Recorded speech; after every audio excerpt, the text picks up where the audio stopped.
E os brasileiros adoraram. Eles foram para São Paulo, para o Rio, estiveram aqui em São Paulo.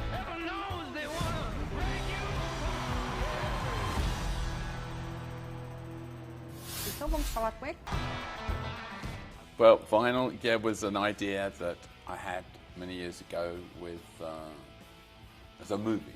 It was going to be a movie, and we worked it up as a movie. And we wrote many scripts about it, and eventually, these movie things can be very long and sort of in their gestation and everything.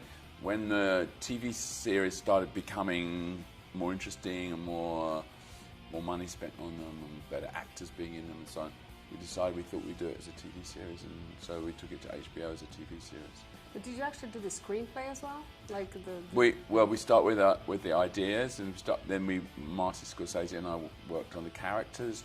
We had these two characters. One you see in the vinyl series, he's now called Richie Finestra. Which is Bob Cannavale, Which right? is Bob Cannavale. Wonderful guy, yeah. He's a wonderful actor. And we had this other guy who was his, he managed this guy who was like a blues singer, and these two were sort of became friends, and that storyline is still part of the TV series. So we brought a lot of the original film script towards the TV series, and then of course we created other characters around them, and we changed it, and we obviously had to create the wife of Bobby Cannavale. We had to create the people that worked in the company, his cohorts, his friends, and the younger people working in the company, and the musicians, and so on. So so that took a long while, but it's a long business doing a TV series. It's quite a lot of hard work, because the thing about TV series is that you have different directors. You don't have just the way it's done in the United States. In England, we do one director. It's not just Martin. Marty did the pilot. Okay. Normally, you have a big star director for the pilot quite often. Then you have other directors for the rest of the nine episodes, and then maybe you have 7 different directors for those 9 shows. Oh, right. So you're always working with 3 directors. One is shooting, one is prepping, one is editing. So you've got 3 going at the same time, which is... How do you get the mood to be the same? Okay, so to get the mood to be the same, you have the same crew, the same camera crew, the same production designers, and so when the director comes in, he doesn't have that much latitude to play with, to move around, really. It's going to look the same actors, more or less. So, you're slightly constrained as a director. It's not like do anything you want, director, like in a movie.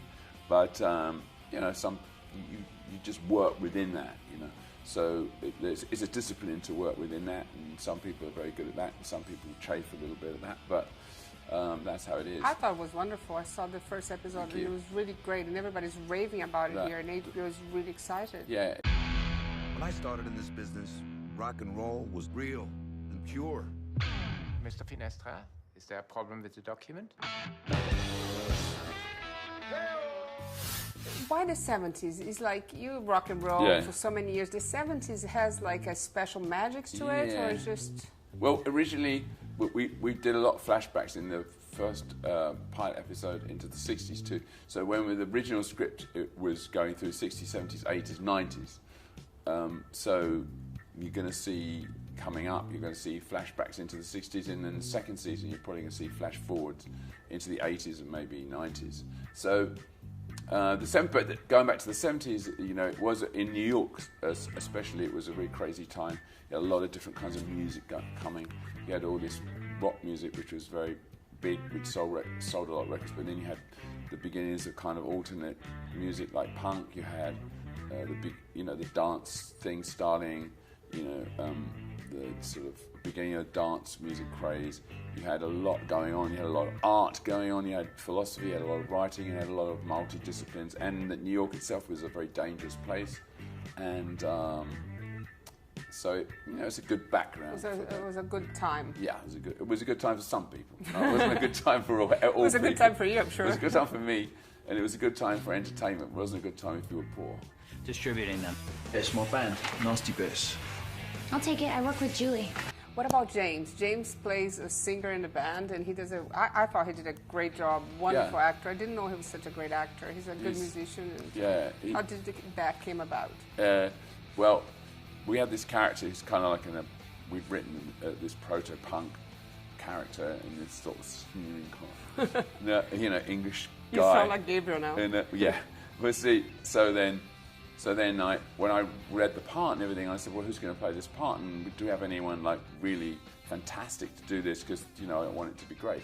And they said, yeah. And we saw all the castings. A lot of it's done on video. Eventually, you meet the people, but you see it. So I saw the videos and I said, it's like great. I said, look, my son. I don't want to be nepotism here, but my son's in the band and he's sneering and he's nihilistic, and he can act. And so I put him forward as part of the list. Well, he had to go and see this lady, and the casting lady, she's really has a reputation of being really, tough. I mean, she's not. She's tough as anything, and she works a lot of times for Marty. And I told James, my son, I said, when you go in there, I mean, this is not going to be. Go in there and do your try best. Your best. Let's try your best. But she's quite difficult, and she's not unfair, but she's just tough. Fair. But anyway, he went in and they got on like a house on fire. And he was wonderful.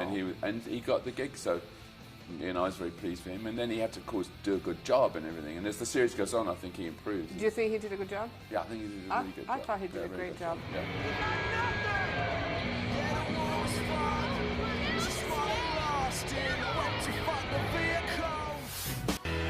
I mean, obviously, you can't see the back. In the back.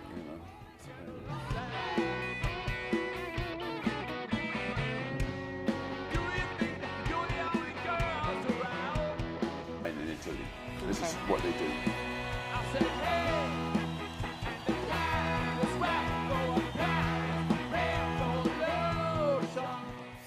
They always say, the press is always saying this is your last tour, but I feel like the energy of the group is so intense. You guys are producing, you're creative. It's like, you should never stop, but do you ever have a plan to stop? Or you should, because the energy is better now than ever, I think. Well, no, I don't have a plan to stop. We do this tour, and then we're talking about, what we're doing. New record, We've been in the studio just before Christmas. We were cutting some new tracks, and no doubt when this is all finished, in the spring, we'll do some more. The energy was amazing. Yeah, I don't know why. Everybody's like, oh my God.